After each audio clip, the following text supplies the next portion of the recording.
siapa? Pak Edo Prasetya. Sebelum itu, marilah kalian tonton video ini agar kalian mudah mengerti pembelajaran biologi hari ini. Halo, anak-anak kelas 7 yang Bapak sayangi dan Bapak cintai. Salam sehat untuk kita semua. Hari ini Bapak akan menjelaskan lagi mengenai kunci dikotom dan determinasi. Kenapa? Karena materi ini setelah beberapa tugas yang diberikan masih ada dan masih banyak anak-anak yang mengalami kesalahan. Di sini Bapak akan menjelaskan kunci dikotom dan determinasi kembali. Contoh ya. Buatlah kunci dikotom dan kunci determinasi hewan di bawah ini. Ada burung, ada cumi-cumi, ada belalang, ada ikan, ada kata, ada harimau, dan ada sapi. Jadi di sini ada 7 hewan. Bapak ingin membuat kunci dikotomnya, artinya ingin mengklasifikasikannya sehingga kita tahu ciri-ciri masing-masing dari hewan ini dengan ketentuan sebagai berikut. Cara berkembang biaknya, apakah bertelur dan melahirkan, terus apakah dia bertulang belakang atau tidak, vertebrata atau invertebrata, terus menggunakan alat pernapasan apa, terus tempat hidupnya seperti apa, dan dia termasuk jenis hewan apa karnivora atau herbivora ataupun omnivora. Kenapa Bapak buat ketentuan-ketentuan ini?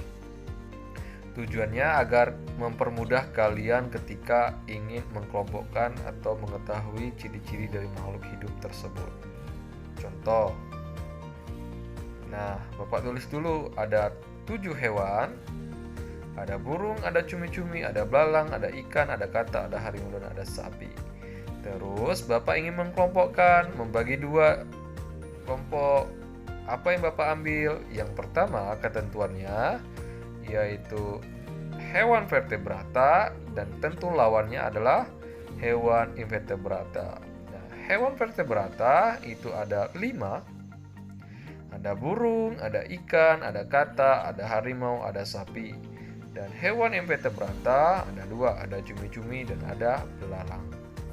Nah, di sini penggolongannya ya masih banyak hewan dalam satu golongan tersebut, dalam satu ciri-ciri tersebut. Maka yang pertama hewan vertebrata kan ada 5, Bapak bagi lagi itu menjadi 2. Jadi Bapak kelompokkan menjadi hewan berkembang biak dengan melahirkan dan hewan berkembang biak dengan bertelur. Nah, dari kelima hewan tadi, hewan vertebrata tadi, ada 2 yang melahirkan, yaitu sapi dan harimau, dan ada 3 yang bertelur, yaitu hewan ikan, kata, dan burung. Terus untuk yang 3A, nah, 3A dari hewan invertebrata tadi, Bapak ingin membuat pengelompokan lagi, yaitu hewan hidup di laut dan hewan hidup tidak dan hewan hidup tidak di laut, artinya hewan tersebut hidup di darat. Nah, hewan yang hidup di laut yaitu cumi-cumi, dan hewan hidup di darat atau tidak hidup di laut adalah belalang. Nah, ketika hewannya ciri-cirinya tersebut dimiliki oleh satu hewan saja, maka kunci dikotom itu akan berhenti di situ. Berarti 3A dan 3B selesai. Maka kita akan urus yang bagian 2A dan 2B. Di mana 2A masih ada 2 jenis hewan untuk yang melahirkan, maka pengelompokannya bagaimana sapi dan harimau? Bapak pisahkan menjadi hewan herbivora atau pemakan tumbuhan dan hewan karnivora atau pemakan hewan. Nah, yang herbivora itu adalah sapi, makan rumput-rumputan, dan hewan karnivora adalah harimau yang memakan hewan. Jadi, Bapak ulangi lagi, ketika kunci dikotom tersebut telah berhenti di satu hewan, maka kunci dikotomnya telah selesai.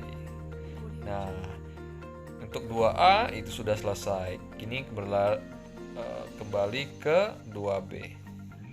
Yang 2B masih ada 3 jenis hewan: ikan, katak, dan burung. Bagaimana Bapak mengklasifikasikannya atau membedakannya, mengelompokkannya? Yaitu hewan amfibi, katak, ya, dan hewan bukan amfibi berupa burung dan ikan. Hewan amfibi ini artinya hidup di 2 alam. Nah, yang hewan amfibi yang katak itu kan udah 1 hewannya, maka kunci dikotomnya berhenti di sana. Sedangkan yang 5B masih ada tuh bersisa. Yang 5B ada burung dan ikan. Bagaimana Bapak membedakannya? Membedakannya dengan cara bernapas dengan insang, yaitu ikan, dan satu lagi bernapas tidak dengan insang, artinya yaitu burung. Nah, terlihat bahwa 6A dan 6B itu semuanya telah selesai, atau artinya hewan tersebut telah memiliki cirinya masing melihat dari 1 ciri-ciri makhluk hidup yang dimiliki hewan tersebut. Oke, terus bagaimana dengan kunci determinasinya? Nah, untuk kunci determinasinya Bapak jelaskan bahwa jika hewan tersebut telah 1,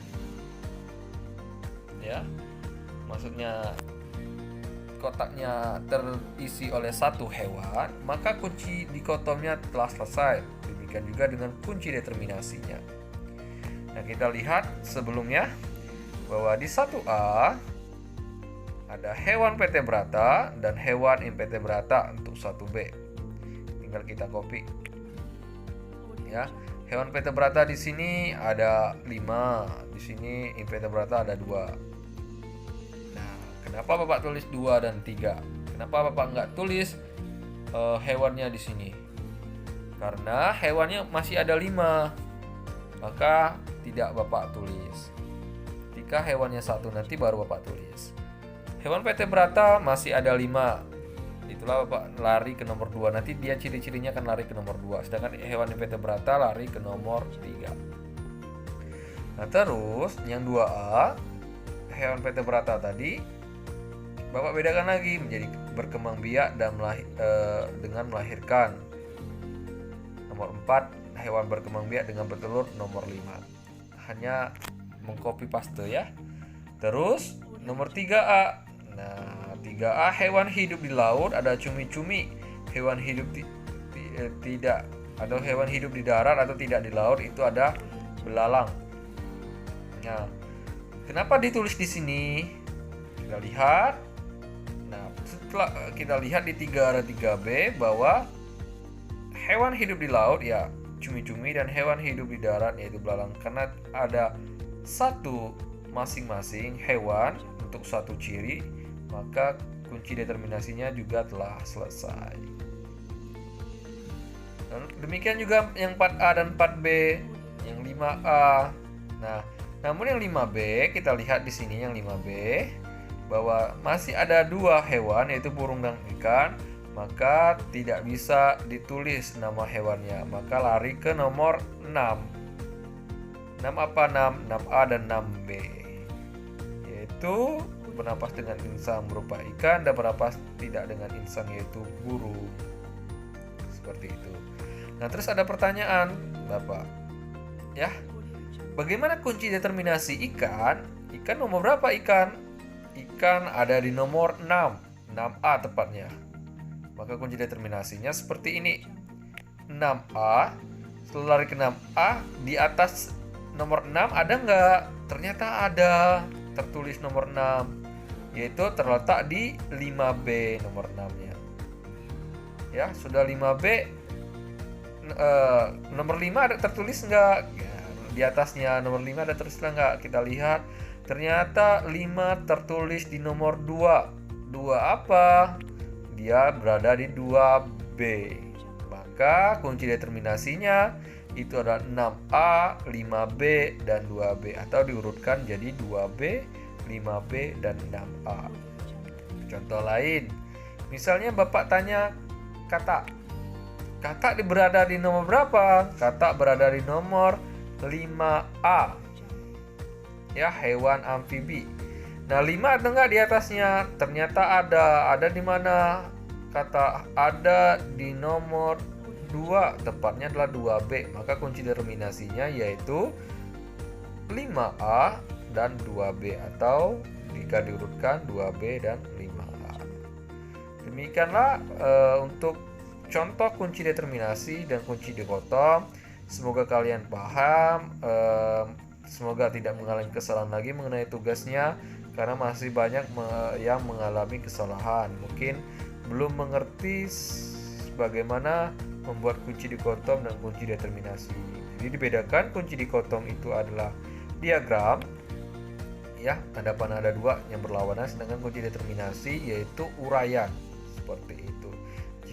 Jika ada pertanyaan, silakan tanya sama Bapak melalui Japri anak-anak kelas 7. Semangat untuk belajar pembelajaran jarak jauhnya. Oke, salam Tarakanita. Satu hati, satu semangat. Tarakanita, yes. Terima kasih.